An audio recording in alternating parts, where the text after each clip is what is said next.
നമസ്കാരം. Aroor vision news ചാനലിലേക്ക് സ്വാഗതം.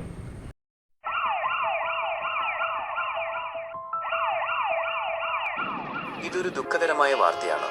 അരൂരിൽ യുവതിയെ ട്രെയിൻ തട്ടി മരിച്ച നിലയിൽ കണ്ടെത്തി. അരൂർ റെയിൽവേ സ്റ്റേഷന്റെ വടക്കു ഭാഗത്ത് ഇന്നലെ രാത്രി 12 മണിയോടെയാണ് യുവതിയെ ട്രെയിൻ തട്ടി മരിച്ച നിലയിൽ കണ്ടെത്തിയത്. 17-ാം വാർഡിൽ ധർമ്മേക്കാട് രതീഷിന്റെ മകൾ 19 വയസ്സുള്ള അഞ്ജനയാണ് മരിച്ചത്. സംഭവം ആത്മഹത്യയാണെന്നാണ് പ്രാഥമിക നിഗമനം. വിവരമറിഞ്ഞ് അരൂർ പോലീസ് സംഭവസ്ഥലത്ത് എത്തുകയും തുടർ നടപടികൾ സ്വീകരിക്കുകയും ചെയ്തു. മൃതദേഹം പോസ്റ്റ്മോർട്ടത്തിനായി അരൂക്കുറ്റി ഗവൺമെന്റ് ആശുപത്രിയിലെത്തിച്ചു.